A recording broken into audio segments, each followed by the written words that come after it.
I was rehearsing the words that would end my life when the shuttle began its descent toward Helix Point. Not the words of a death sentence. Not exactly, but close enough.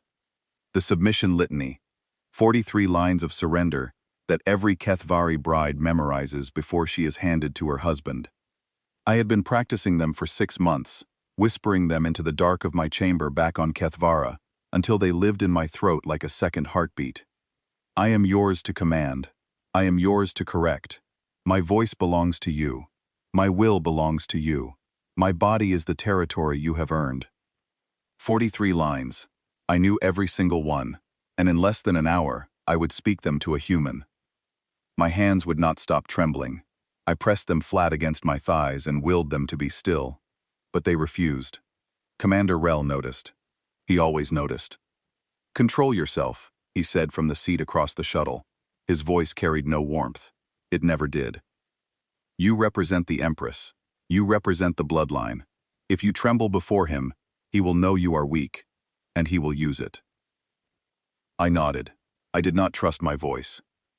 Rel leaned forward, and the low light of the shuttle caught the sharp ridges along his jaw. This human, this Ethan Cole, he is a military attaché, a soldier. Do you understand what that means? I understood. A soldier. A man trained in discipline and dominance. A man who would expect obedience the way all husbands expected obedience, only perhaps with a heavier hand, because humans were known throughout the galaxy as predators. Persistent, patient, relentless. They had clawed their way from a single blue world to 47 colonies in less than 3 centuries, and they had done it not through superior technology or numbers, but through sheer, terrifying refusal to stop. And now, one of them was going to own me. "You will obey him in all things," Rel continued. "You will not speak unless he permits it. You will not leave your quarters unless he permits it. You will produce no diplomatic incidents. If you shame the Empress, you will be recalled and reassigned."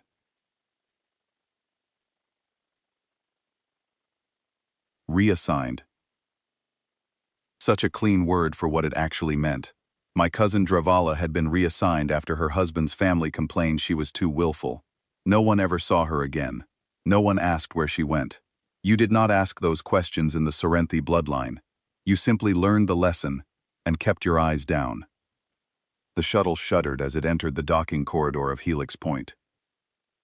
Through the narrow viewport, I could see the station. Enormous. A city-sized ring of metal and light spinning slowly against a backdrop of stars. Thousands of species lived here, traded here, negotiated here. It was neutral ground, a place where empires met without drawing weapons. And it was going to be my cage.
Pain was familiar. Pain was something I could hold on to. The shuttle landed with a soft click.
Mild inconvenience, faint disgust.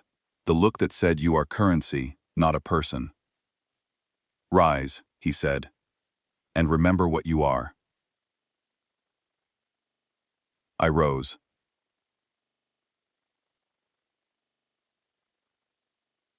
I remembered.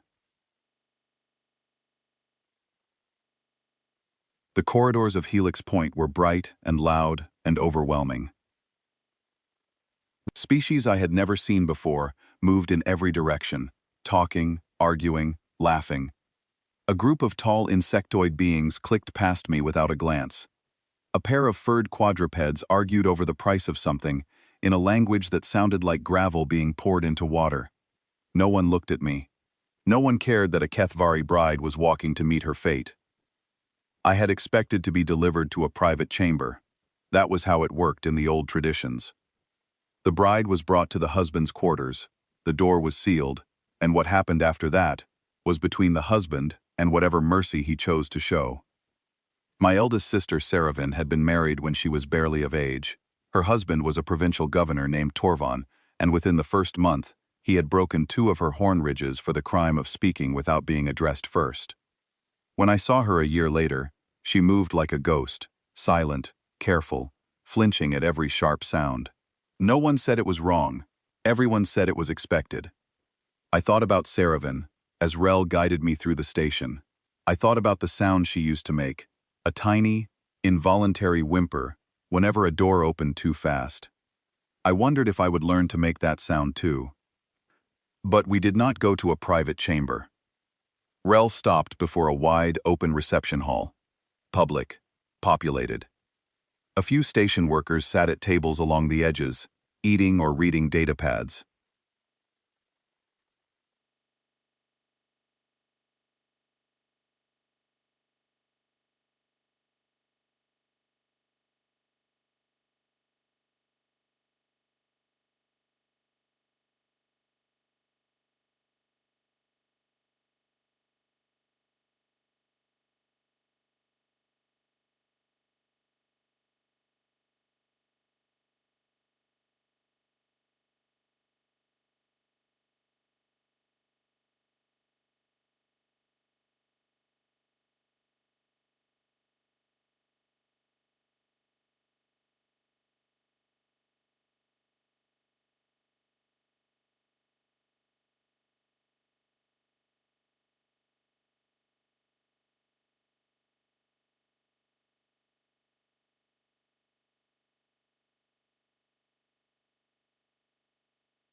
Nothing about it felt like a claiming ceremony. And there, standing near the center of the room, was a human. He was not what I expected. I had studied images of humans during my preparation. I knew they were soft-skinned, endoskeletal, mammalian. I knew they had flat faces and round eyes, and hair that grew from the tops of their heads like vegetation clinging to stone. But images had not prepared me for the reality of one standing 10 feet away, watching me approach. He was tall, though not as tall as Rel. His skin was a warm, light brown. His hair was dark and cut short, practical rather than decorative. He wore simple clothing, a dark jacket over a plain shirt. Nothing ceremonial, nothing that marked rank or authority. No armor, no entourage of guards, no display of power.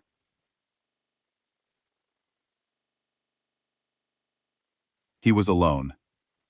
That was the first thing that did not make sense.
This man stood by himself with his hands at his sides and an expression I could not read.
The words hung in the air like smoke, pledged and delivered, like a shipment, like cargo. The human looked at Rel for a moment, then looked at me. His eyes were dark brown, almost black, and they moved across my face with something I could not identify. Not hunger, not calculation. Not the slow, appraising sweep that Torvan had given Saravan before he decided she was acceptable. "Hi," he said. "I am Ethan Cole."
I did not know what to do with that, so I did the only thing I had been trained to do.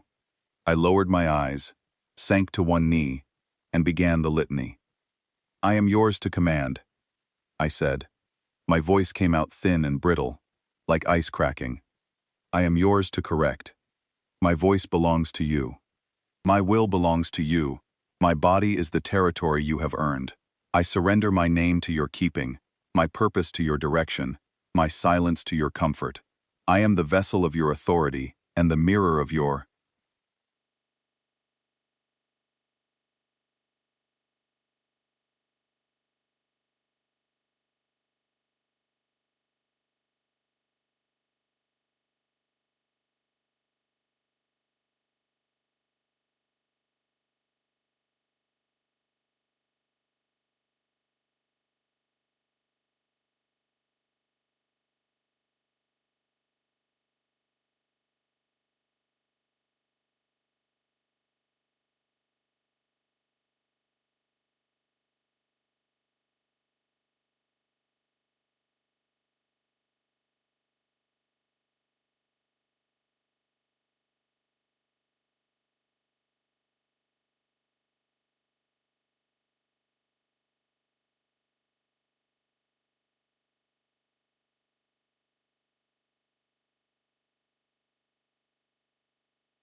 The words died on my tongue.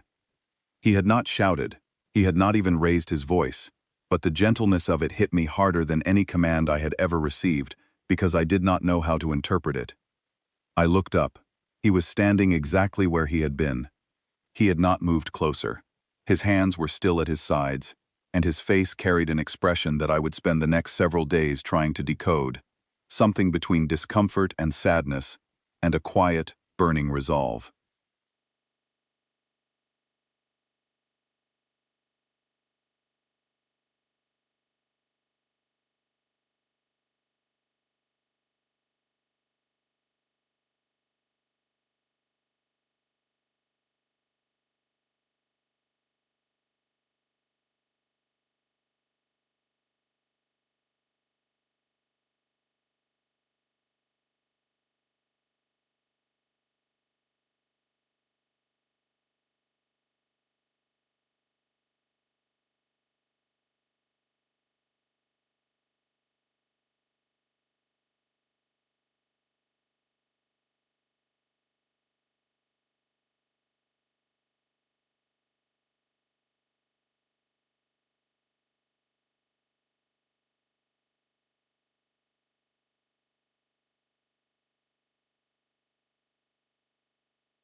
Not now.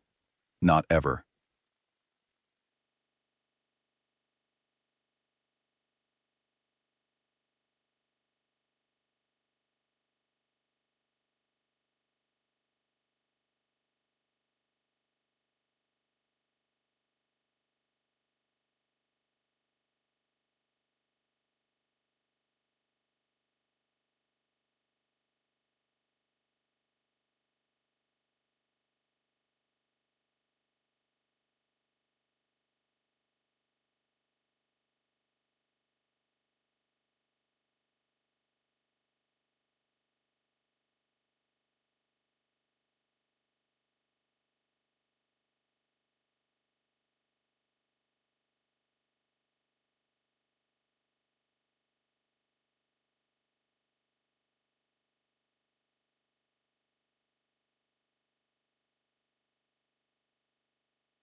He had been gentle for 3 days, and on the fourth, he taught her what gentleness had really been, a measuring of how far she could fall.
He paused, and I saw something shift in his jaw, a tightening, like he was holding back words he wanted to say, but knew were not yet welcome.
I stood.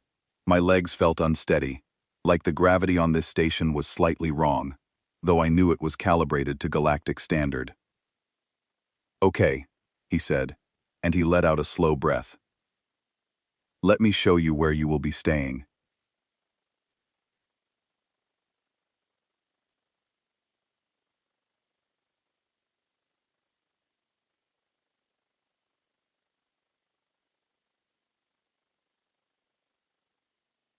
He walked. I followed, 2 steps behind, head down, hands folded, exactly as I had been taught. He led me through a residential corridor on the mid-level of the station, quiet, well-lit, far from the noise of the commercial decks. He stopped at a door and pressed his palm to the access panel. It opened, revealing a room. Not a large room, but a clean one. A bed with soft coverings. A desk. A viewport that looked out into the slow rotation of stars. A small shelf with nothing on it yet. And a door control panel on the interior wall. "This is your room," he said. "The lock code is yours to set. No one else will have it. Not even me." I stared at the panel. A lock. That I controlled. On a door between me and my husband. "I do not understand," I whispered. "It is your space," he said. "You should feel safe in it." Safe. The word sat in my chest like something swallowed wrong. Too large, too unfamiliar to go down smoothly. I waited for the rest. The condition. The caveat. The part where he explained the rules. The punishments. The expectations. Every gift on Kethvara came with a leash. Every kindness was a debt. He said, "You have had a long journey. Get some rest. We can talk tomorrow. If you want. No rush." Then he nodded once. A small, careful movement, and he left. He walked down the corridor to a different door, his own quarters, and went inside. I stood in the doorway of my room for a long time. The corridor was empty. The station hummed quietly around me. Somewhere far away, I could hear the faint clatter of the commercial decks. Life happening without any interest in mine. I stepped inside. I looked at the lock panel. My fingers hovered over it for several seconds before I programmed a code, something random, something only I would know. The panel beeped, the door sealed, the lock engaged. I sat on the edge of the bed in the dark. My heart was hammering so hard I could feel it in my teeth. I pulled my knees to my chest and wrapped my arms around them, making myself small, the way I had learned to make myself small in every room I had ever occupied. This was a trap. It had to be a trap. No husband gave his wife a locked door. No husband walked away on the first night. Kindness was always the first move in a longer game. The opening of a cage door, so you would step forward, and they could see exactly how far the leash would reach before they pulled it tight. I would not sleep. I decided that immediately. I would stay awake through the full station night cycle, sitting on this bed with my back against the wall, watching the door.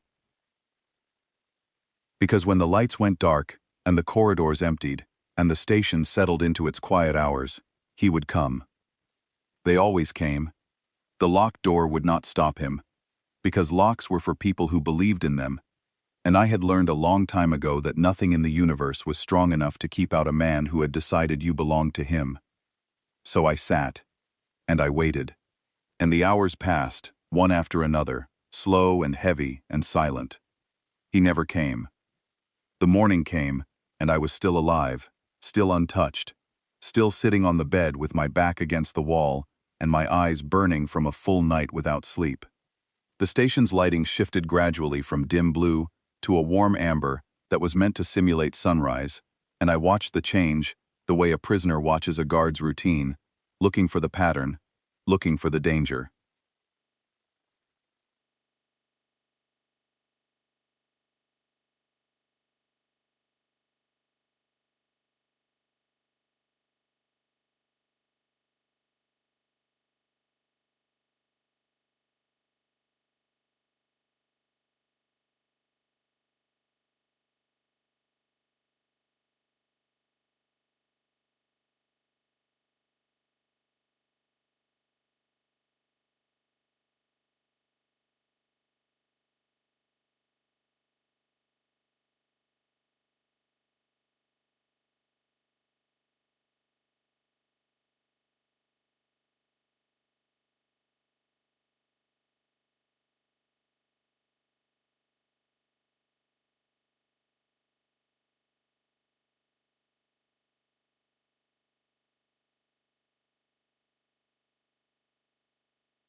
Not a demand, a knock, the kind you would use on the door of someone you respected. Valeth? His voice was muffled through the metal. I was going to get breakfast. Would you like to come? No pressure either way.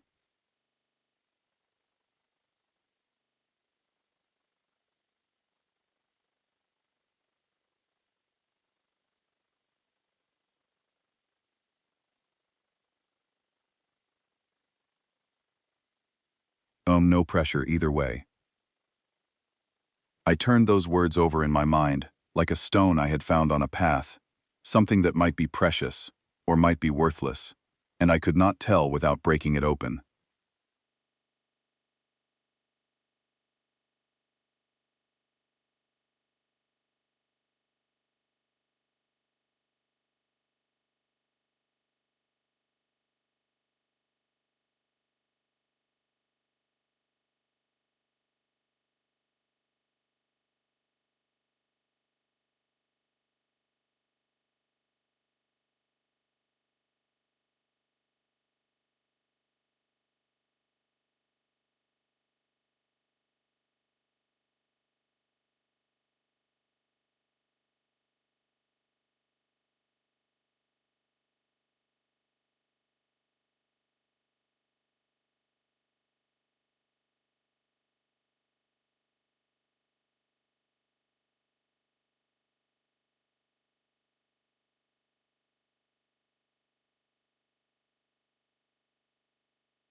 Okay, he said. There was a pause. I will have something sent to your room. Any preferences?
The idea that someone was asking what I wanted to put in my own mouth was so foreign that I almost laughed, though the sound would have come out wrong, more like breaking than joy.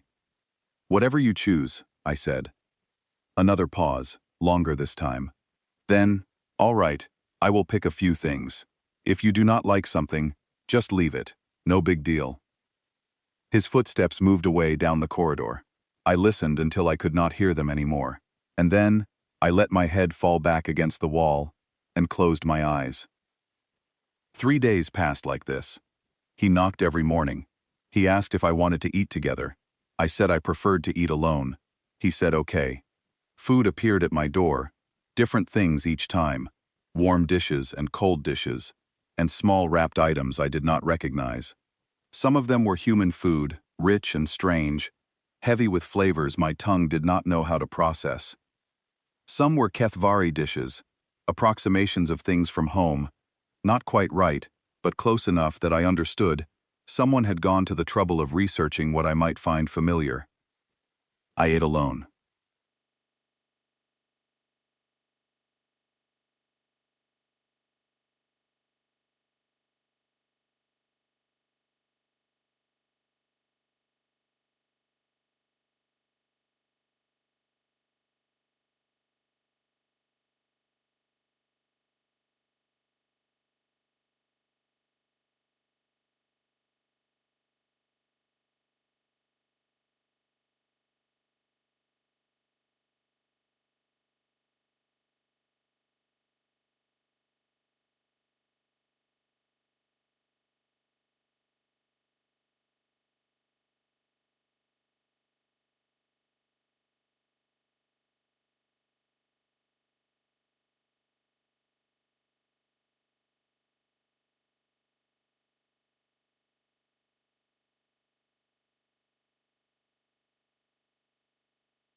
He let himself into my quarters using an override code I had not known existed, and the violation of the locked door that Ethan had given me hit harder than I expected.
There is nothing to report.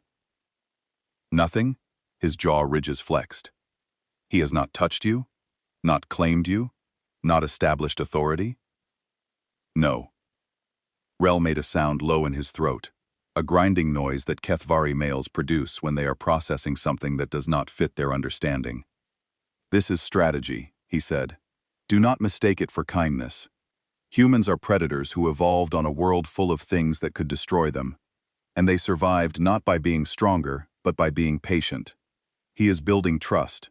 When you are comfortable, when you lower your guard, he will move. That is what predators do. His words settled into me like stones into water, sinking to the bottom where all my fears lived. He was right. He had to be right.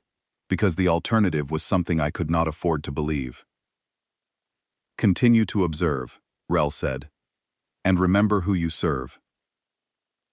He left, the door closed behind him, and I noticed he had not locked it again. I got up and reset the code myself, and the act of pressing those buttons felt like the most important thing I had done in days. That evening, Ethan knocked again. This time, he did not ask about food. I was thinking about taking a walk through the market district, he said through the door. It is pretty lively this time of day. Would you like to come?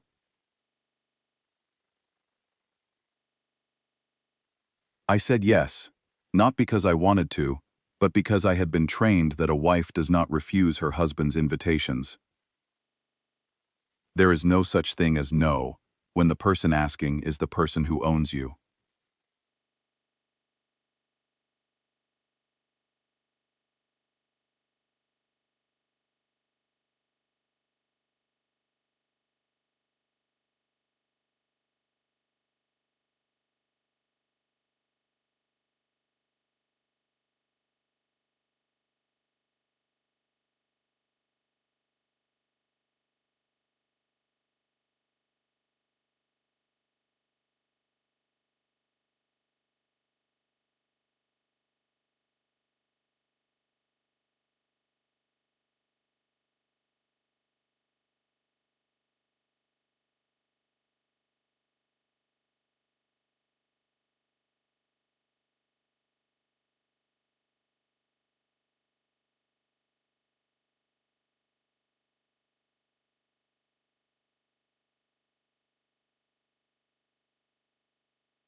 Ready? He said. We walked. I fell into position automatically, 2 steps behind him, and slightly to the left, head down, hands folded. This was the correct formation for a Kethvari wife in public. Your husband leads, you follow. You are his shadow, present, but silent. He walked for about 30 seconds before he noticed. I saw him glance over his shoulder, slow down, and shift to the side. He was trying to walk beside me. I adjusted, falling back into position behind him. It was instinct. He slowed down again. I drifted back again. We went through this silent dance 3 more times before he finally slowed to nearly a stop, and I almost collided with him. "Sorry," he said, turning slightly. "I keep losing you. Would you mind walking next to me? I feel strange talking over my shoulder." Walking next to him. Beside a husband. In public. My mother would have struck me for the suggestion. But he was asking, and I could not refuse, and so I stepped forward until I was at his side, and every muscle in my body screamed that this was wrong, dangerous, a violation of every rule I had ever been given. He did not seem to notice my distress, or perhaps he noticed and chose not to draw attention to it. He simply walked, and I walked with him, and the market district of Helix Point unfolded around us in a riot of color and noise. "Do you like anything in particular?" he asked as we passed a row of food stalls. "Music? Art? Food? Anything that makes you happy?" I opened my mouth, closed it, opened it again. "I enjoy whatever you enjoy," I said, because that was the correct answer, the safe answer, the answer that could not be used against me. He went quiet, not angry quiet, not the dangerous silence that preceded punishment on Kethvara, but a different kind of quiet, a thoughtful one. I watched his face from the edge of my vision, trying to read the landscape of it, trying to identify the emotion I saw moving behind his eyes. "Okay," he said eventually. "That is all right. We will figure it out." He took me to a small observation deck at the far end of the market district, a curved platform with a transparent barrier that looked out into open space. Beyond the station's ring, a nebula burned in shades of blue and violet and gold, vast clouds of light stretching across distances my mind could not process. He leaned against the railing and looked at it. He did not touch me. He did not position himself between me and the exit. He simply stood there, watching the light, and after a while, he spoke. "There is a place on Earth," he said, "a coastline in New Zealand, where the water glows at night. Bioluminescence, tiny organisms that produce their own light. You can walk along the shore, and every step you take sets off these waves of blue beneath your feet, like the ocean is full of stars. I went there once when I was 19. I stood in the water up to my knees and just watched it happen. And I remember thinking that it was the first beautiful thing I had ever seen that did not belong to anyone. It was just there, for free, for everyone." He was not performing. He was not trying to impress me, or seduce me, or demonstrate the superiority of his world. He was just sharing a memory, the way you would share a piece of food with someone sitting next to you, easily, without expectation.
I stood beside him, and I looked at the nebula, and I tried to breathe.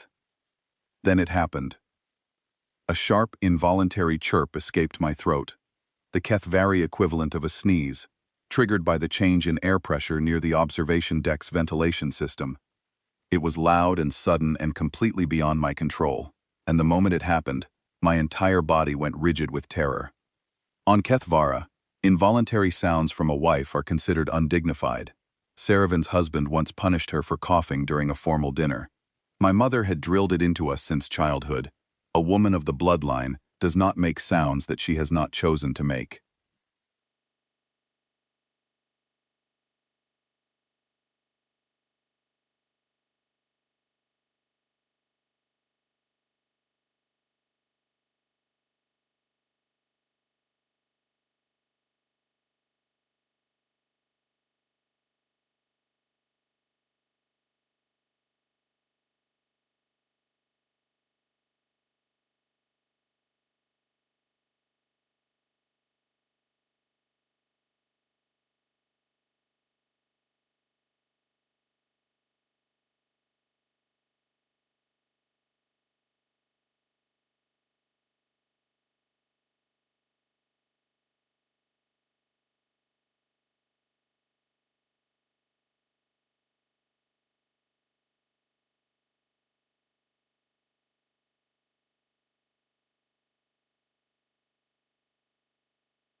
My eyes dropped to the floor. I waited for the reprimand, the look of disgust, the sharp correction that would teach me to control my own biology more carefully.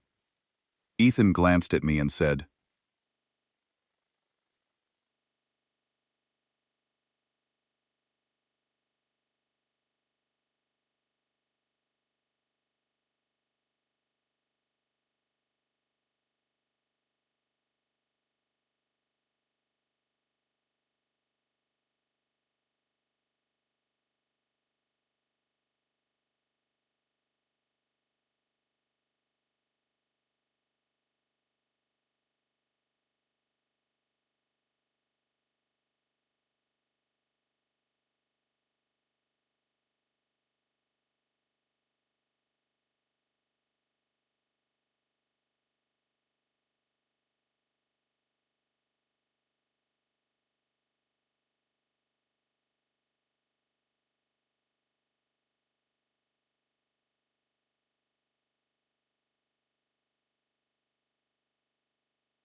That was it. That was all. 2 words, spoken casually, a human reflex as automatic as my chirp had been, and then nothing. No anger, no punishment, no lesson. He did not even seem to register that anything unusual had happened. Something cracked inside me. I cannot describe it better than that. Something that had been holding itself together for a very long time simply cracked, like ice over deep water, and I could feel the warmth beneath it, terrifying and strange, threatening to pull me under.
But my eyes burned, and my throat tightened, and I spent the rest of the walk back to our quarters in a silence that was no longer fear.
This scared me more than anything, because I understood the mathematics of it. If I stopped being afraid, I would start to trust. And if I started to trust, and he turned out to be exactly what I expected, the fall would break me in places that could never heal.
Station protocol required all new residents to undergo a baseline health evaluation, and Dr. Lucy Hale had been assigned to my case.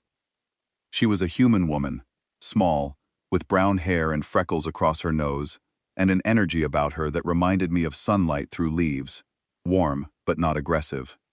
She spoke to me directly, not through Rel, not through Ethan, but to me, as though I were a person capable of answering questions about my own body. The examination was thorough. She scanned my skeletal structure, my cardiovascular system, my neural pathways. She asked about my diet, my sleep patterns, my stress levels. She was professional but kind, and she made small jokes that I did not entirely understand, but that seemed designed to make me comfortable.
She was looking at a scan of my skeletal system, and her expression changed the way a sky changes before a storm, slowly at first, then all at once.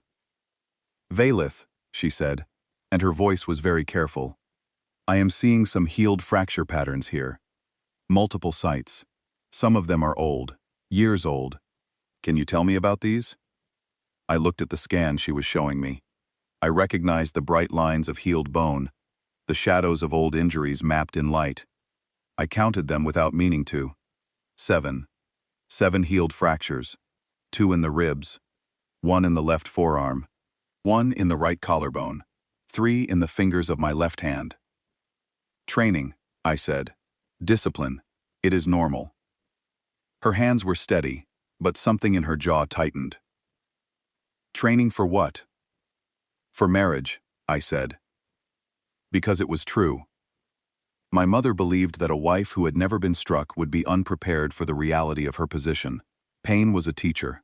Pain was preparation. The fractures were lessons. Dr. Hale looked at me for a long moment. Then she said, "Excuse me for one moment," and she left the room.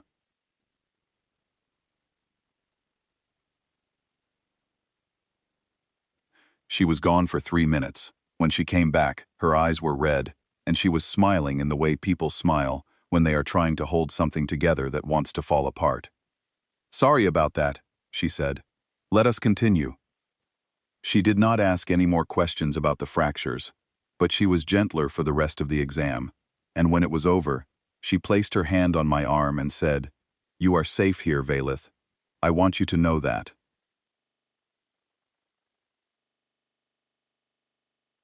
I did not believe her, but I remembered the way her face had changed when she saw the scans, the way she had to leave the room.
It was thought. I lay in the dark and listened to the quiet sounds of the station, the distant hum of the ventilation system, the soft vibration of the ring's rotation, and somewhere beyond my wall, the muffled sound of Ethan's voice.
I could not hear the words clearly, only the rhythm of his speech, the rise and fall of his tone. I pressed my ear against the wall, not to spy, but because his voice had become a familiar sound in a place where everything else was foreign. Then I heard it. Clear enough, close enough. His voice, and it was shaking. She flinches every time I move my hands too fast. She will not eat in the same room as me. She did the medical check today, and Lucy told me there are 7 healed fractures. 7. Some of them, from when she was a child. A pause. A breath that sounded like it was being pulled through clenched teeth. What the hell did they do to her? I pulled my ear from the wall. My heart was pounding, but it was a different kind of pounding. Not the rapid, shallow rhythm of fear. Something deeper. Something that hurt in a way I had no name for. He was not angry at me. He was angry for me. I pressed my forehead against the wall and breathed. And in the silence of my locked room, I felt the crack inside me widen by another fraction of an inch, letting in light I was not yet ready to see. I started testing him after that. Not consciously. Not at first. It was more like my body had developed its own research protocol, a series of small experiments designed to map the boundaries of this man who did not behave like any man I had known. The first test was an accident. We were eating together for the first time, 7 days after my arrival. I had finally accepted his morning invitation, partly because the loneliness of eating alone had become its own kind of pain, and partly because a small, reckless part of me wanted to see what would happen. He had prepared the meal himself, a mix of human and Kethvari foods, and we sat across from each other at a small table in the shared space between our quarters. I was holding a glass of something cold and sweet when my fingers, still prone to trembling at unpredictable moments, simply let go. The glass hit the table edge and shattered on the floor.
My reaction was automatic.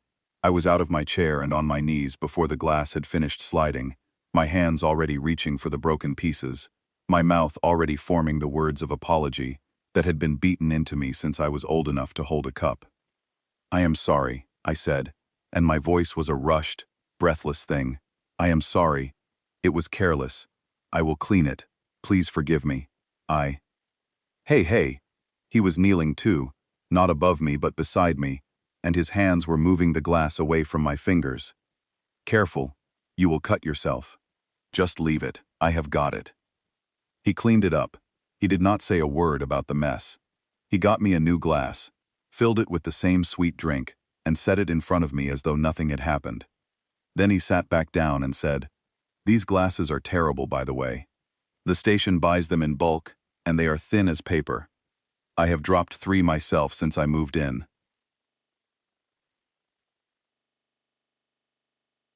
He was lying. I could tell.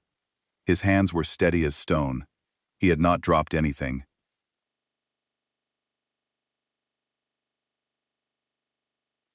But he lied anyway, easily and without hesitation, to make me feel less ashamed. After that, the tests became more deliberate, though I would not have called them tests at the time. I disagreed with him about the flavor of a Kethvari grain dish he had ordered, telling him it was too bland when he said he liked it. I waited for the correction, for the sharp look, for the subtle punishment that would teach me to align my opinions with his. He shrugged and said, "Yeah, fair enough. It is a bit bland. I just like bland food. I am boring that way." I left a mess in the shared kitchen. He cleaned it without commenting. I spoke without being spoken to. I entered a room without waiting to be acknowledged. I stood when he sat, and sat when he stood, breaking a dozen rules of Kethvari conduct that would have earned me bruises back home. Nothing. Every time, nothing. No punishment, no correction, not even a flicker of irritation crossing his face. I began to watch him with other people.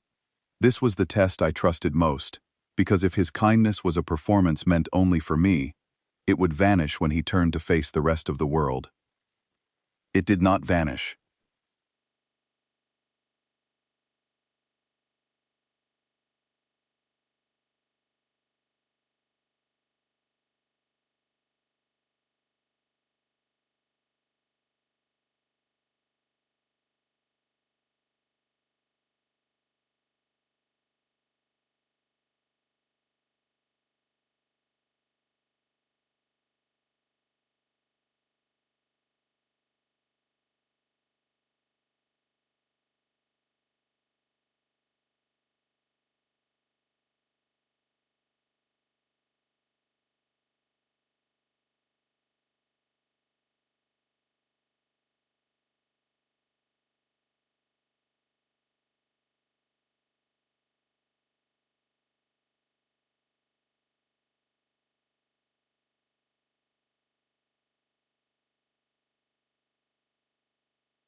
I watched him talk to Dr. Hale about a staffing issue, deferring to her expertise without any of the posturing I had seen from Kethvari males when a woman held authority over a decision. I watched him interact with the insectoid custodial crew, and he knew their names. Their actual names.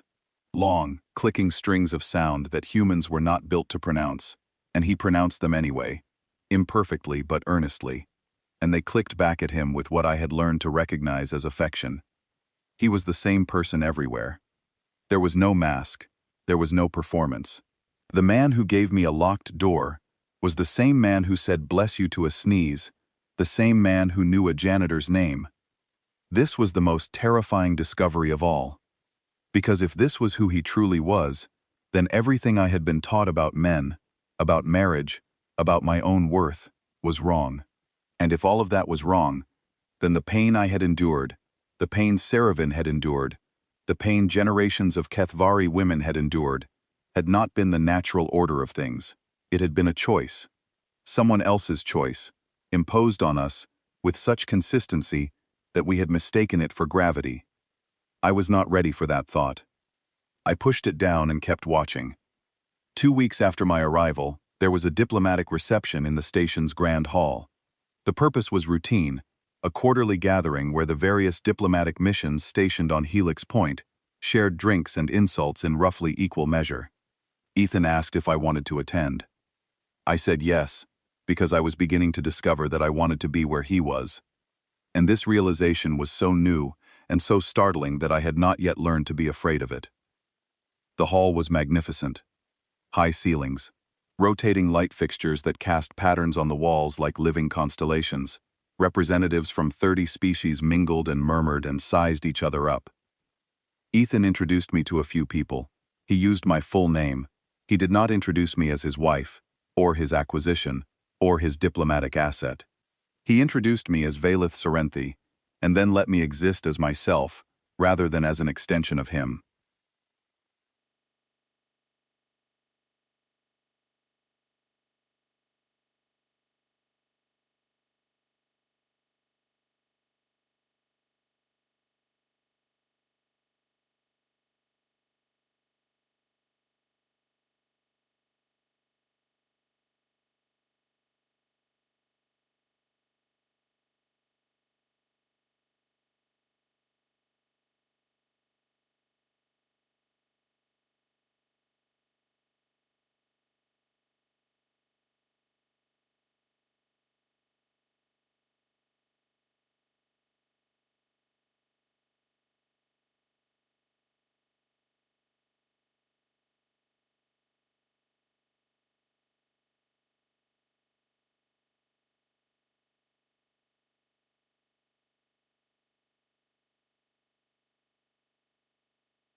The speaker was tall, broad, and covered in the dark scaled skin of the Dreth hegemony. His name was Ambassador Dren Kolvathi, and I had been warned about him. The Dreth had wanted me. Not me specifically, but what I represented. A marriage alliance with the Kethvari Empire that would have given the hegemony a foothold in our territory. When the Empress chose the humans instead, the Dreth took it as a personal insult.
A third daughter, the one nobody wanted.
These were old ones, torn open by someone who knew exactly where the scars were.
Tell me, Kolvathi continued, turning to the small crowd that had gathered.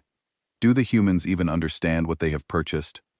She was discarded by her own bloodline, handed over like surplus inventory. One wonders what defects were found in the inspection. Laughter. Not much, but enough. A few representatives from minor factions, eager to stay on the right side of the dreth, offered the required amusement. The sound of it reached into me and squeezed something that was already bruised. Then Ethan was there. He had not been beside me a moment before. He appeared the way humans do when something has activated the quiet predator that lives beneath their calm exterior, not with a rush, not with a shout, but with a precise, purposeful stillness that made the air around him change temperature. He did not raise his voice. He did not clench his fists.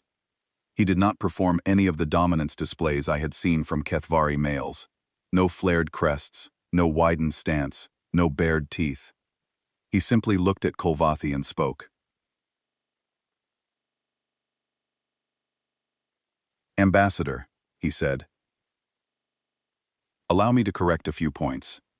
Valith Serenthi is a daughter of the imperial bloodline, House of the Crimson Ascent, and she is present in this room as a representative of an alliance that both the Kethvari Empire and the Terran Confederation entered into freely and with mutual respect. She was not discarded, she was not purchased, and she is no one's surplus inventory." His tone was level, conversational, factual. He was not defending himself. He was not retaliating. He was simply stating the truth with such quiet authority that the truth itself became a weapon. "If the hegemony has concerns about the legitimacy of the Kethvari-Terran Accord," he continued, "I encourage you to submit them through proper diplomatic channels. In the meantime, I would appreciate it if you spoke about my wife with the respect her station deserves."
He said my wife.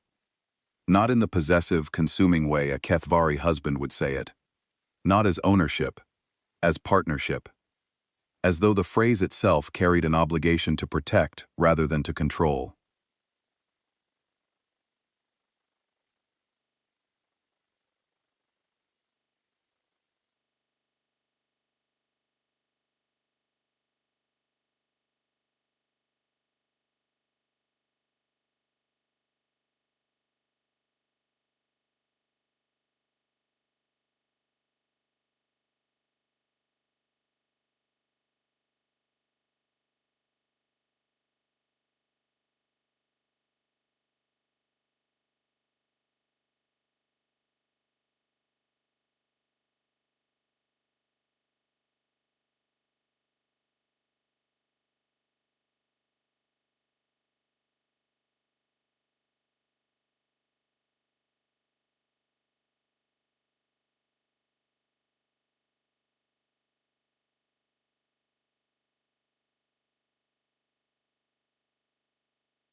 He had expected the human to bluster or back down or make a scene that could be used against him later.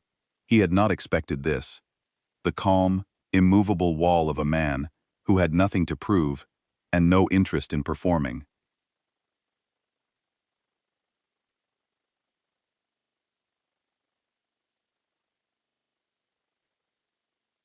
Of course, Kolvathi said, his voice smooth as oil. No offense was intended.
No one had ever defended me before.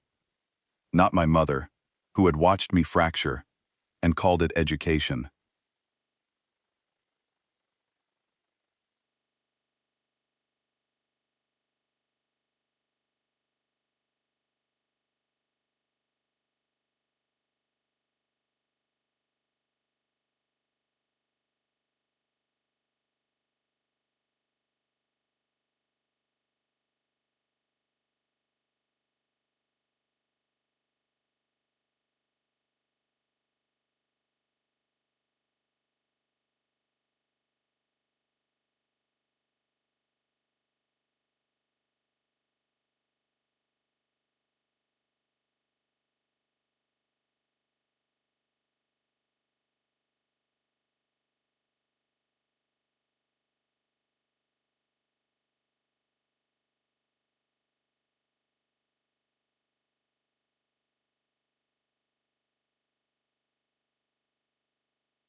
This human, this man I had been taught to fear, had stood in a room full of powerful beings and spoken my name like it mattered.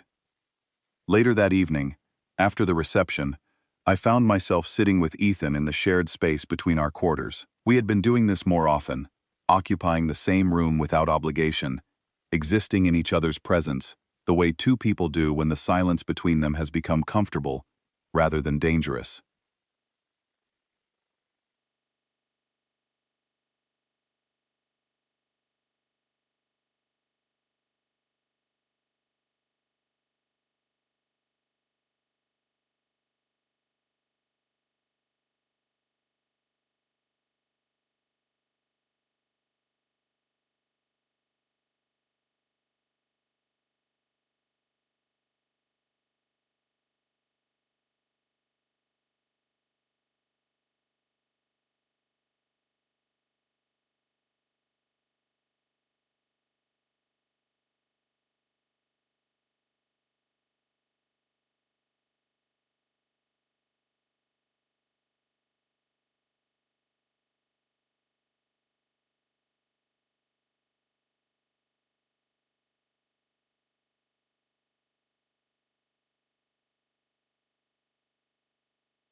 The first time I had initiated a conversation, not out of obedience or fear, but out of genuine need to know.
When the Kethvari proposal reached the Terran diplomatic corps, he said, the initial recommendation was to decline.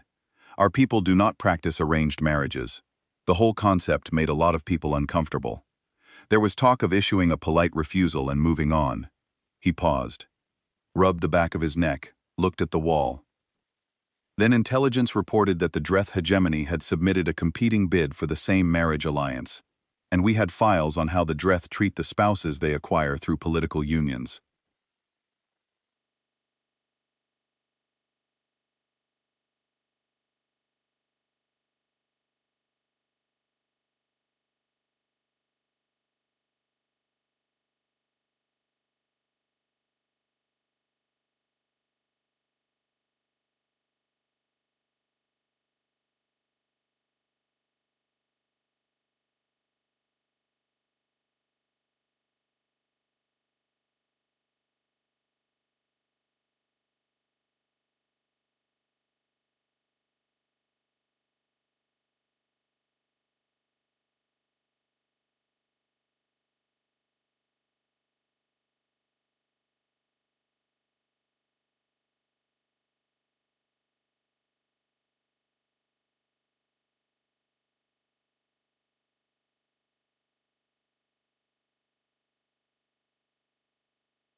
Three pages in, and I had to put the datapad down.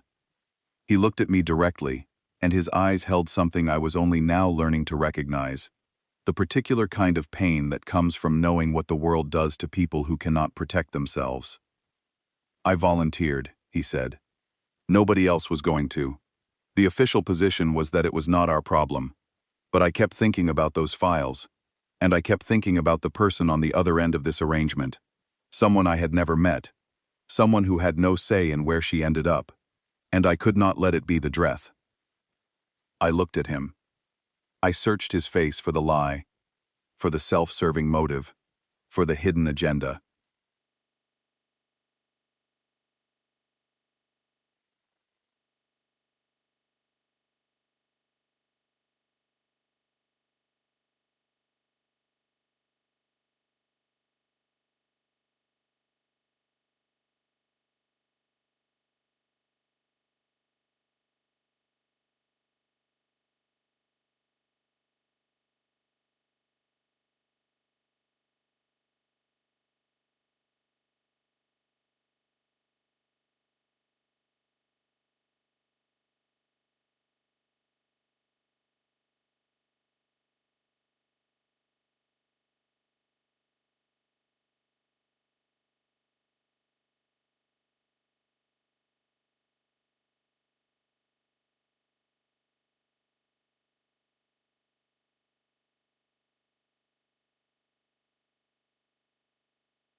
So you married me out of pity, I said, and even as the words left my mouth, I felt their unfairness, but I needed to hear what he would say. No, he said. I married you because someone needed to be in this position who would not hurt you. And I knew I would not. I went to my room. I closed the door. I did not lock it. And I cried. Not the way I had cried as a child, silently, into a pillow, terrified that someone would hear and punish me for the weakness. I cried the way a dam breaks, completely, without control, the kind of crying that comes from a place so deep inside you that you did not know it existed until something finally gave it permission to open.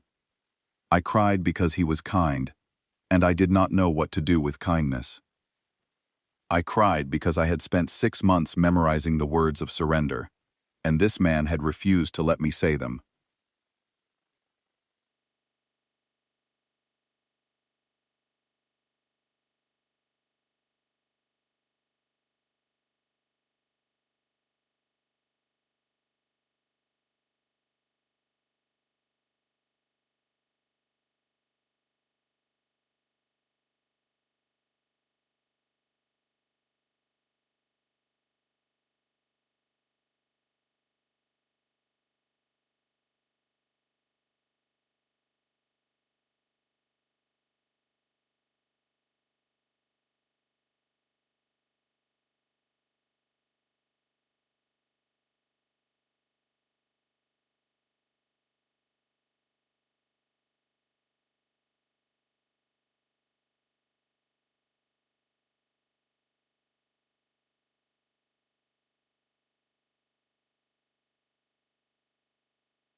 Eventually the tears stopped, the way storms stop, gradually, and then all at once, leaving behind a strange, washed-clean emptiness.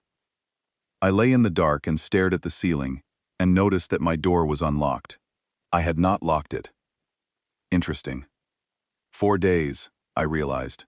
I had not locked my door in 4 days, and I had not noticed until now.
I fell asleep reading a book Ethan had lent me. A human novel about ordinary people living ordinary lives. A story where nothing exploded, and no one was conquered, and the biggest conflict was whether two friends would manage to tell each other the truth about how they felt. I fell asleep with the book on my chest and the door unlocked, and sometime in the deep hours of the station's night cycle, I woke to the sound of footsteps in the corridor. Soft footsteps. Human footsteps. Moving past my door. My body went rigid. Here it was. The moment I had been waiting for. The trap springing shut. The kindness revealing its true face. But the footsteps did not stop. They did not slow. They passed my open door and continued down the corridor toward the shared kitchen, and a moment later, I heard the quiet sound of a cabinet opening, a glass being filled with water, and the footsteps returning, passing my door again, moving back to his room. He had walked past my open door in the dark, and he had not entered. I lay there in the silence and pulled my blanket tighter around my shoulders, and a thought formed in my mind that was not like any thought I had ever had before. I do not know what to do with a man who sees an open door and chooses not to walk through it.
This was a human habit I had adopted with surprising speed, the ritual of boiling water, steeping leaves, wrapping my hands around a warm cup, and letting the heat seep into my palms. Ethan had shown me the process without instruction, simply making his own cup while I watched, and the next day, I made one myself, and neither of us mentioned it. Some things do not need to be named. Ethan was at the small desk reviewing diplomatic correspondence when his expression changed. I had become fluent in his expressions over the past weeks, learning to read the subtle language of his face, the way I had once learned to read the dangerous silences of Kethvari authority. This expression was new. His jaw tightened, his eyes narrowed, His hands went very still on the datapad, and the stillness was the kind that precedes something breaking. "What is it?" I asked, and the ease with which the question left my mouth startled me. A month ago, I would not have dared. He looked up at me, and I saw him make a decision in real time, a decision to include me rather than protect me from the truth.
Ambassador Kolvathi is claiming the hegemony had a prior territorial courtship claim on the Serenthi alliance, registered before our accord was signed.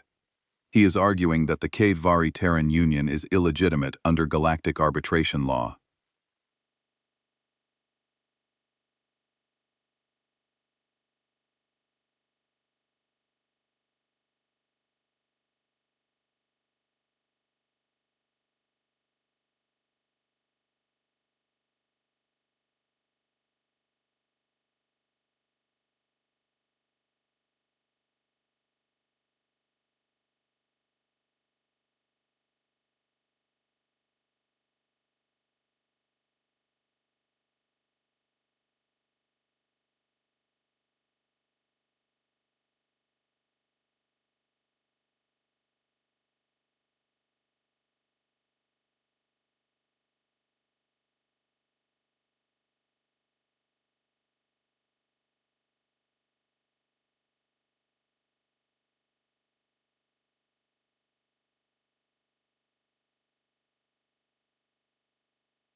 A challenge.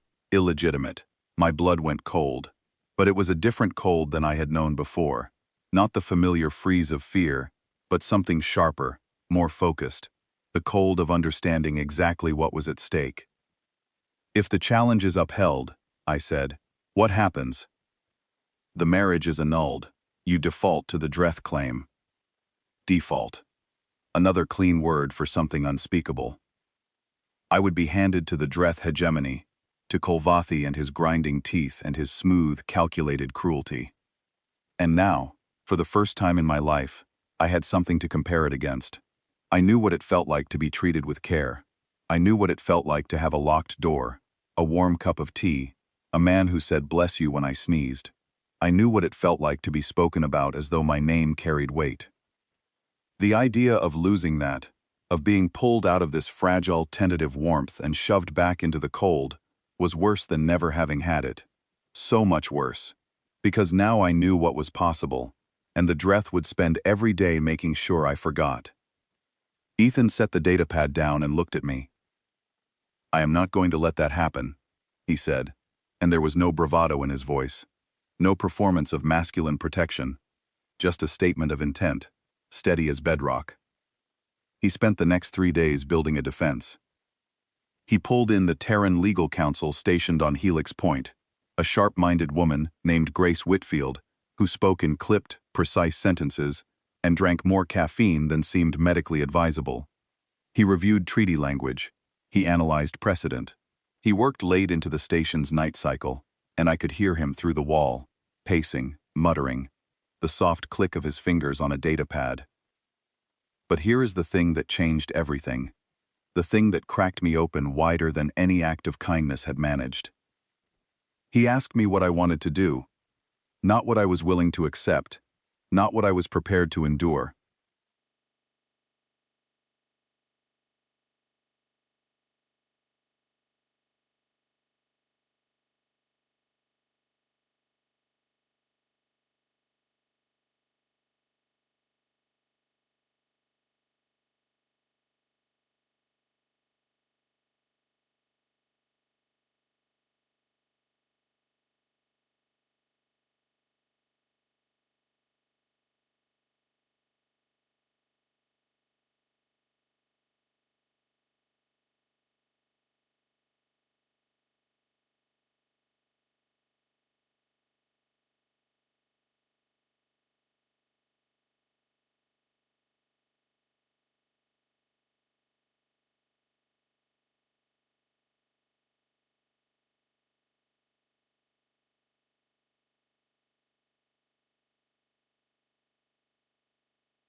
He explained the Dreth claim and the precedent it relied on.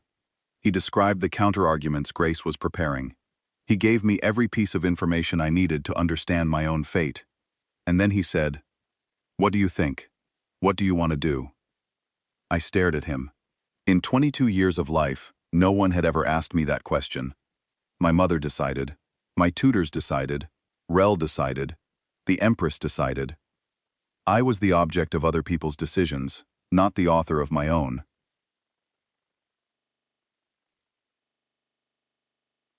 I do not know, I said, and the honesty of it felt like stepping off a ledge. That is okay, he said. We have a few days. Take your time. But whatever we do together.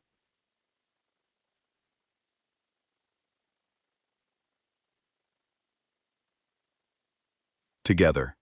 I held that word in my mind like a bird I had caught in my hands, feeling it pulse, afraid to squeeze too hard, afraid to let go.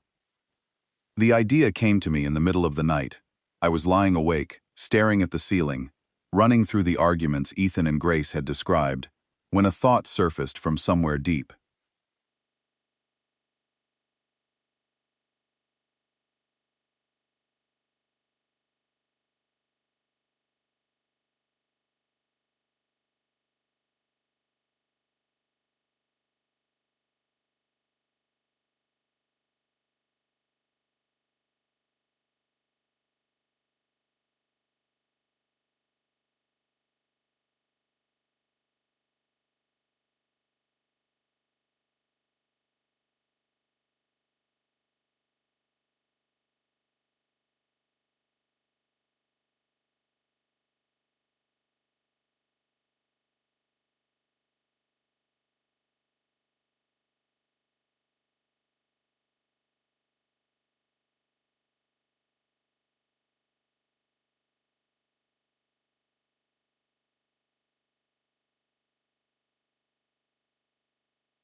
Not just speak. I could testify.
A Kethvari wife speaking at a legal proceeding without her husband's proxy was unthinkable.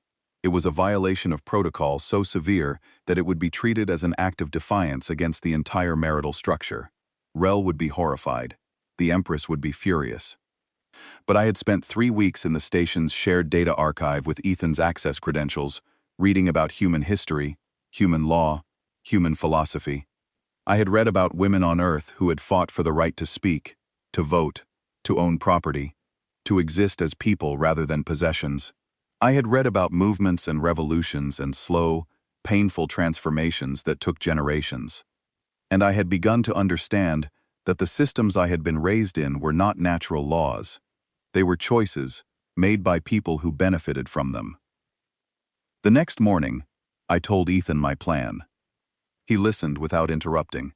When I finished, he said, "It is your life, your voice." 5 words. 5 words that gave me more power than 22 years under the Serenthi bloodline.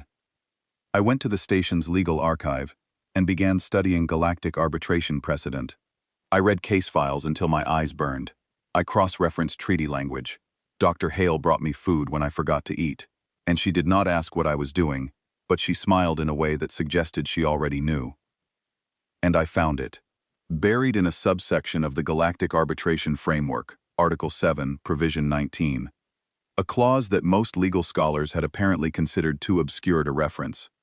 A marriage can only be annulled on territorial courtship grounds if the bride, the specific term used was the bound party, was transferred without agency. If the bound party could demonstrate that they possessed agency within the marriage, or that agency had been extended to them subsequent to the binding, the territorial claim collapsed. Agency, the right to choose, the right to speak, the right to lock your own door. The irony was so sharp it almost drew blood. The very thing that made my marriage unusual, the thing that Kethvari tradition would consider a failure, a husband who treated his wife as a person with choices, was the legal foundation that could save us. I brought my findings to Grace Whitfield.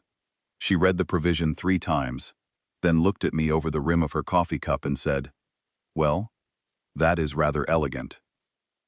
Rel came to see me one final time before the hearing. He did not override my door lock this time. He knocked. I opened the door, and he stood in the corridor with an expression I had never seen on his face before. It was somewhere between anger and something that might have been fear.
You will be speaking without your husband's proxy. You will be asserting autonomy. Do you understand what that means? I understand, I said. She will disown you. You will lose your name. You will be no one. I looked at Commander Rel, this man who had escorted me across the stars to be given to a stranger, this man who served the Empress and the system and the tradition without question, and I felt something I had never felt toward him before: compassion. Because he was trapped too, in his own way. He served a machine that consumed everyone it touched, and he could not see it, because the machine was the only world he knew. I understand, I said again.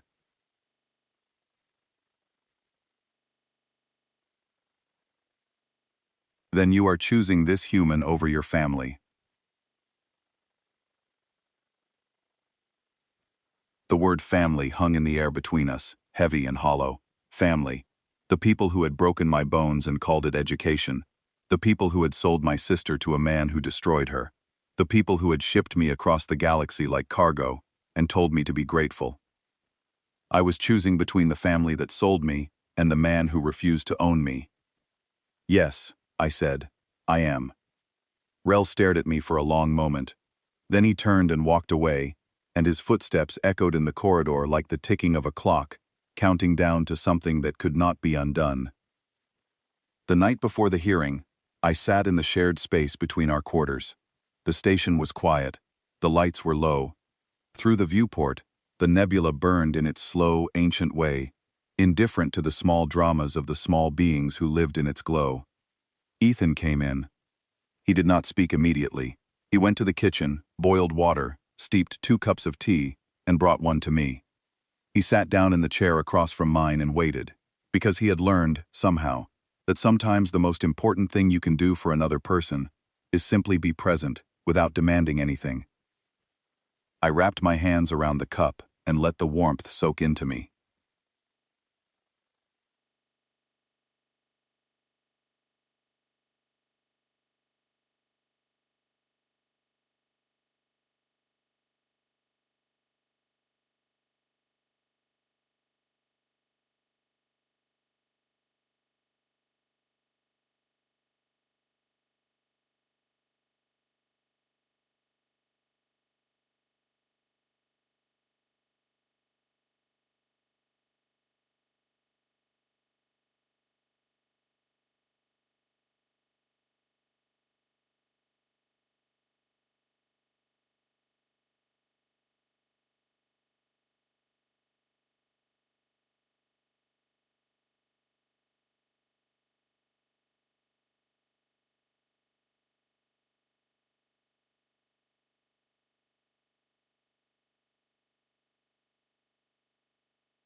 I prepared myself to surrender everything I was to a stranger. He said nothing. He listened. I want you to know, I said, and my voice was steady, steadier than it had any right to be. I am glad I never finished it. The silence that followed was not empty. It was full of everything neither of us needed to say, because the truth of it was already in the room, in the tea, in the quiet, in the 26 days of small kindnesses that had rebuilt me from the inside. I reached across the space between us and placed my hand over his. It was the first time I had touched him voluntarily. His hand was warm and calloused and still, and he did not grab mine or squeeze it or pull me toward him. He simply let my hand rest on his, and he let it mean whatever I needed it to mean.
The arbitration chamber was built for judgment.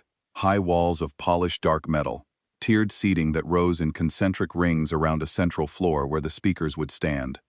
Lighting that came from above, bright and unforgiving, designed to ensure that every expression, every hesitation, every drop of sweat was visible to the observers.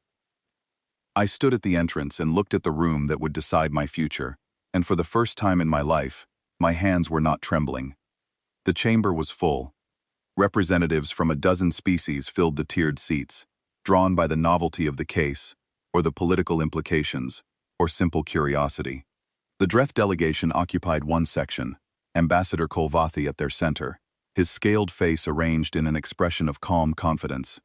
The Kethvari observers sat opposite, Rel among them, his face locked in the rigid neutrality of a man who had already decided that whatever happened next was a disaster.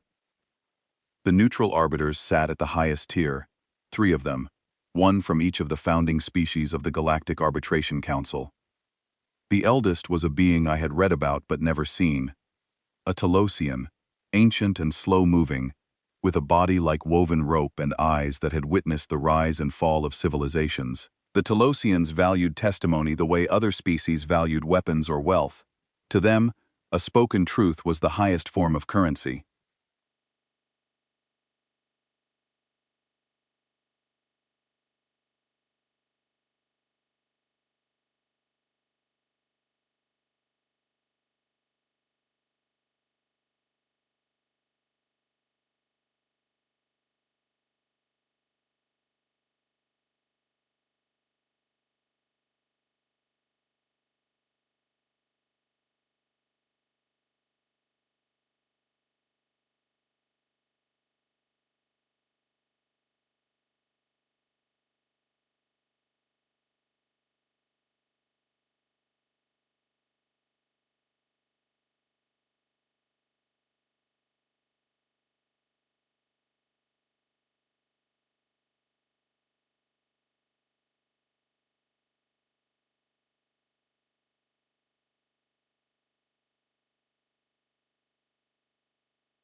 On the other side of the chamber, Kolvathi's legal team was already standing, prepared and polished, and exuding the particular kind of confidence that comes from knowing the system was built to favor you.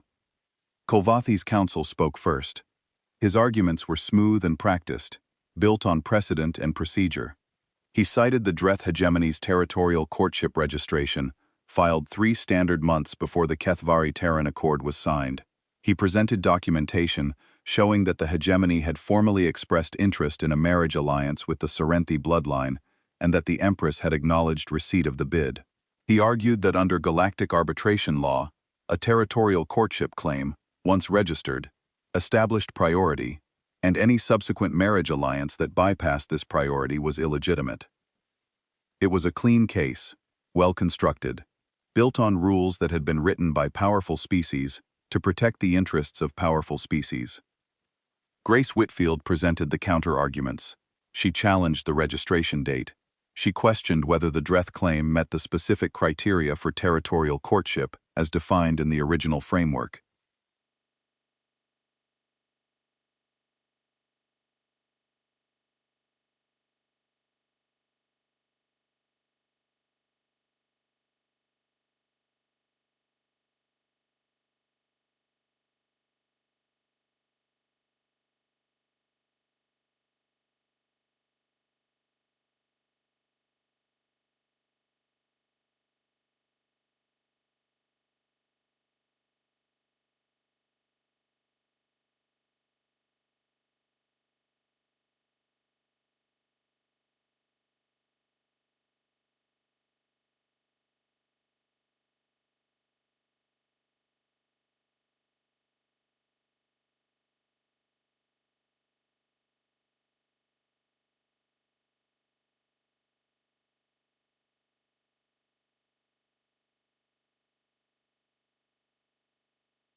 But both sides knew the case would not be decided by technical arguments. It would be decided by what came next.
The respondent has requested the right to offer personal testimony. This is within the provisions of the framework. Valeth Serenthi, you may speak. I stood. The chamber was silent. Every eye was on me, and I could feel the weight of their attention like pressure on my chest.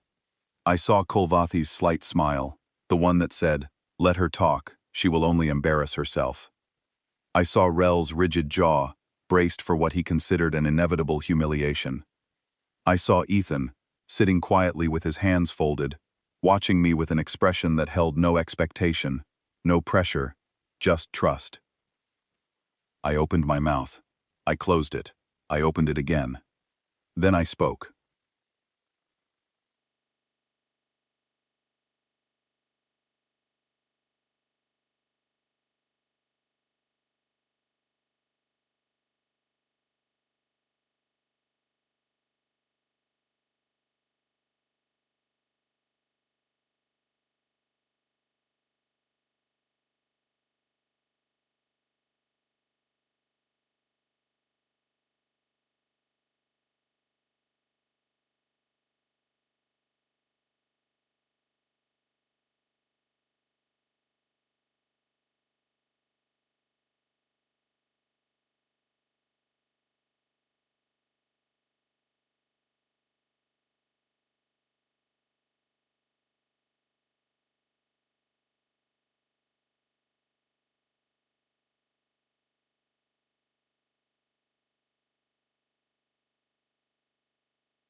She is the one who is given away when the price is lowest, used to fill obligations that do not warrant a better offering.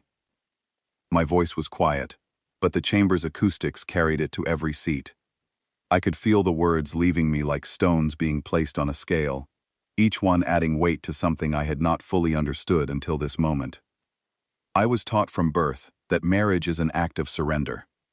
The submission litany, which every Kethvari bride memorizes, contains 43 lines. Each line is a declaration of ownership. I am yours to command.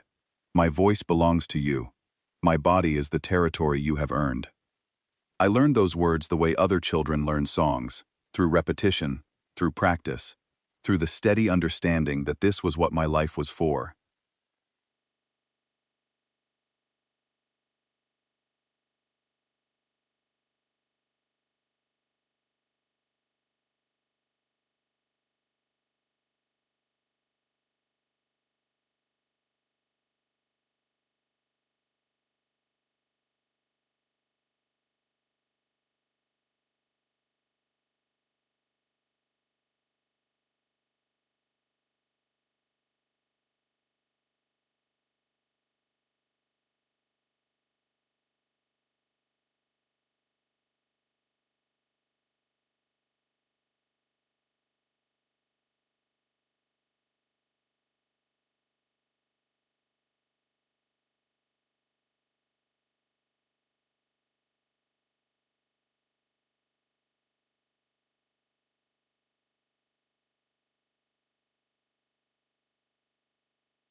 My eldest sister was married to a provincial governor. Within the first month, he broke two of her horn ridges because she spoke without being addressed. No one intervened. No one called it wrong. It was expected. It was the system working as designed.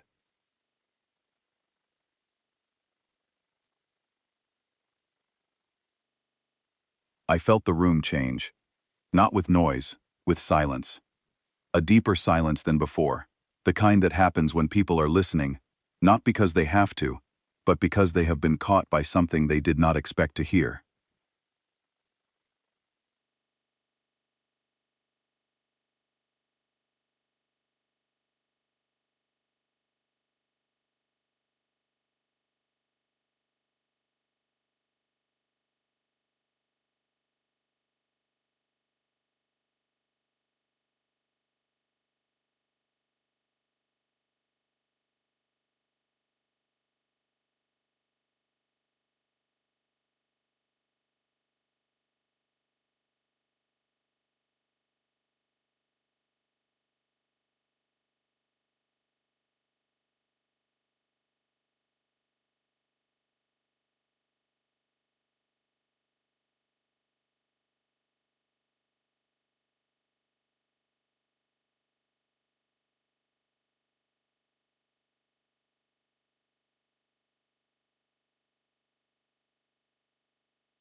I had practiced the litany until it lived in my throat. I was ready to kneel, to be claimed, to begin the process of becoming invisible. That is what I was trained for. That is all I knew. I looked across the chamber at Kolvathi. He was no longer smiling. The man I was given to asked me to stop. I let that sentence sit in the air. I let it breathe. He asked me to stop reciting the litany, not because he was offended by the ritual, but because the words themselves, the idea of another person surrendering their will to him, made him uncomfortable. He did not want ownership of my voice. He did not want authority over my body. He gave me a room with a door that locked, and he gave me the code and kept none for himself.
He has not entered my room uninvited. He has not made a decision about my life without asking me first. He has not told me what to eat, what to wear, how to speak, or when to be silent. He defended my name in public when a man in this room attempted to humiliate me. He shared information with me as a partner, not as a possession.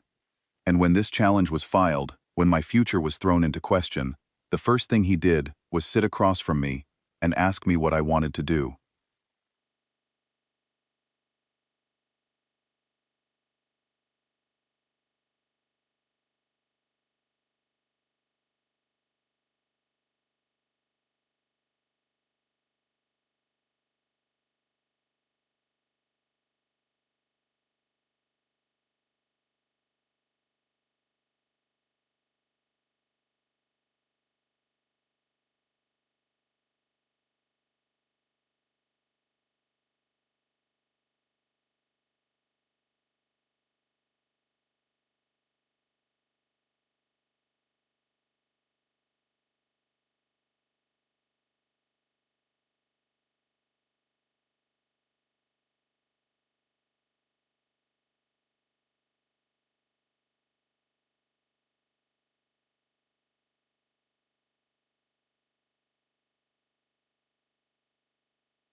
I was not given a choice in this marriage. That is a fact. The Empress chose for me, the way she has always chosen for her daughters, the way the system has always chosen for women in my culture. I arrived here with no agency, no voice, and no expectation that those things would ever be given to me. I straightened my spine. I felt the full height of my body, the length of my limbs, the breadth of my shoulders, and I realized I had been making myself small my entire life, and this was the first time I had chosen to take up the space I actually occupied. But I have agency now. I have it because one person, one human, decided that I deserved it. Not because it served his interests, not because it was politically convenient, but because he believed, fundamentally, and without compromise, that I was a person, not a possession. I turned to face the full chamber one final time. I was not given a choice in this marriage, but I am making one now. I choose this. I choose him. Not because I was told to, not because I have no alternatives, but because Ethan Cole is the first person in my life who made choosing possible. He gave me my voice back, and this is the first thing I am choosing to do with it. I sat down. The silence in the chamber was absolute. It pressed against the walls. It filled the space between the tiered seats. It hung over the arbiter's bench like weather about to break. Kolvathi's counsel attempted to recover. He stood and argued that emotional testimony did not constitute legal standing, that personal feelings were irrelevant to the framework's territorial provisions, that the question before the council was one of registration dates and procedural priority, not sentiment. The Telosian arbiter listened, then he spoke. The Council for the Dreth Hegemony argues that agency is irrelevant to the territorial claim, the arbiter said, his voice carrying the weight of centuries. However, Article 7, Provision 19 of the Galactic Arbitration Framework states clearly that a marriage may only be annulled on territorial courtship grounds if the bound party was transferred without agency. If agency is demonstrated, the territorial claim is void.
The testimony we have heard today demonstrates agency beyond any reasonable threshold.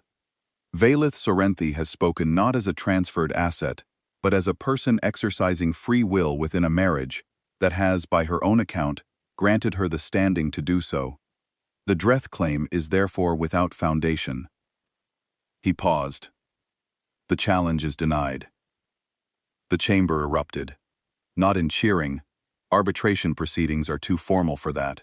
But in the controlled chaos of 100 representatives, turning to each other and talking at once.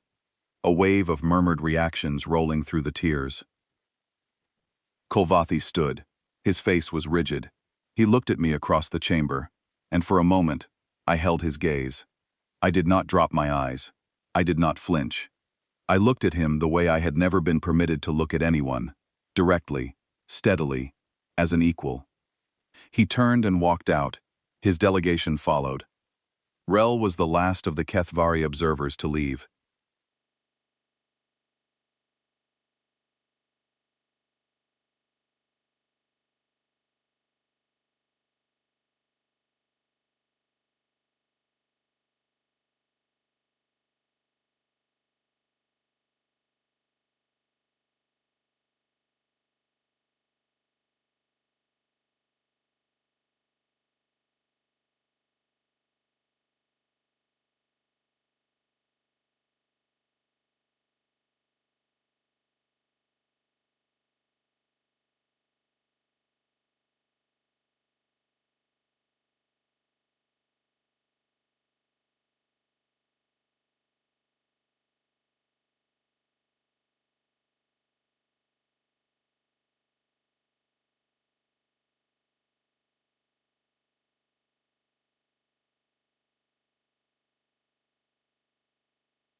Not disgust, not the rigid disapproval I had braced for.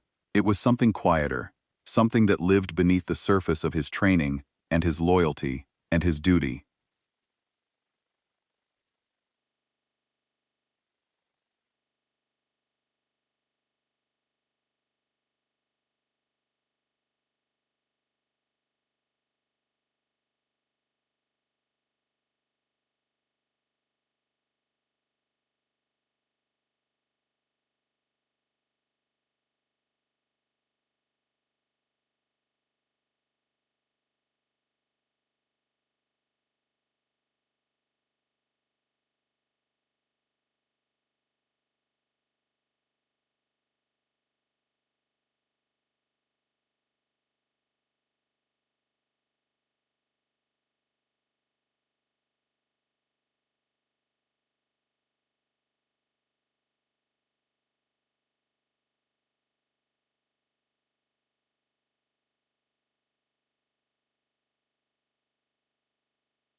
Just a flicker, like a crack in a wall that had always seemed solid.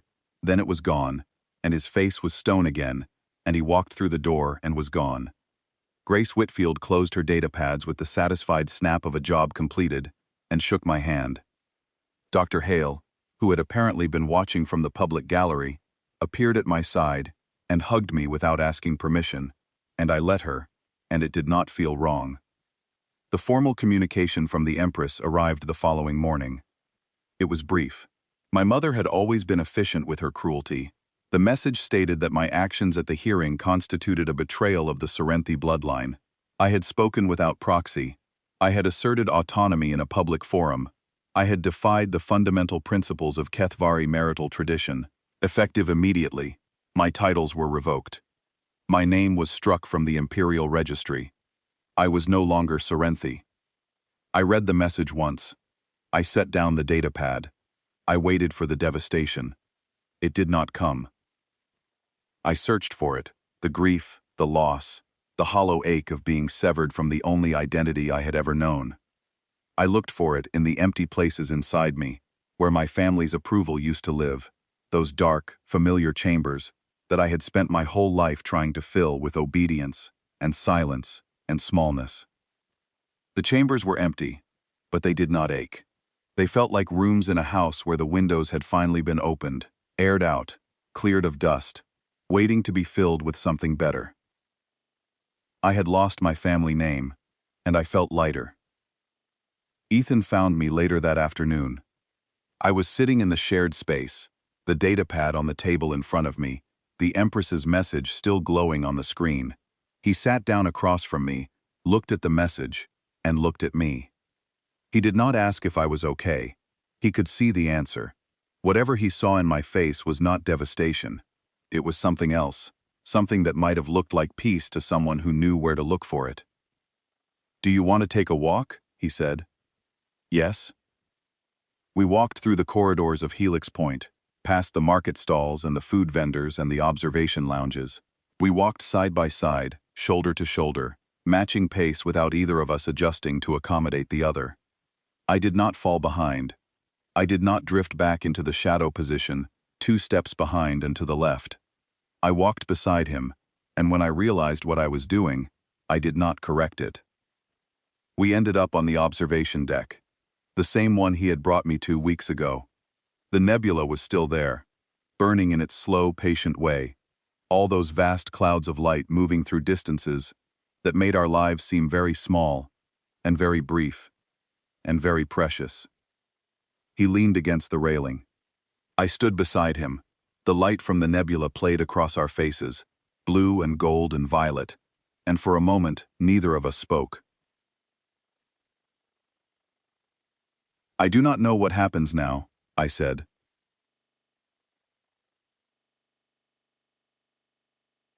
He looked at me sideways, and the corner of his mouth turned up just slightly, just enough.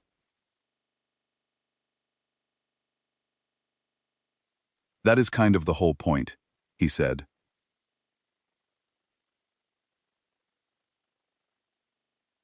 "You get to find out."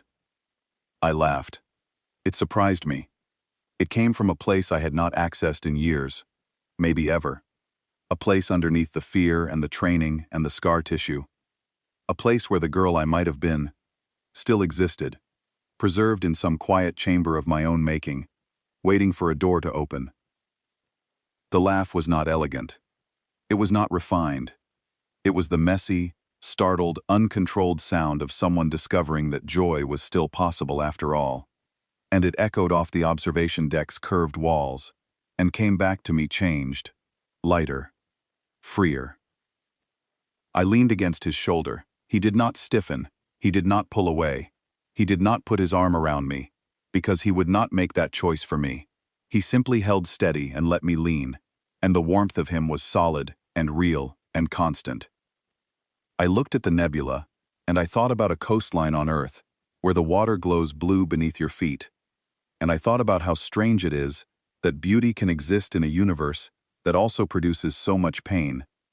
And I thought about 43 lines of surrender that I had memorized with such care, and that I could no longer remember. Not a single one, not a single word. They were gone, emptied out, replaced by something that did not have a name yet but felt like the beginning of everything.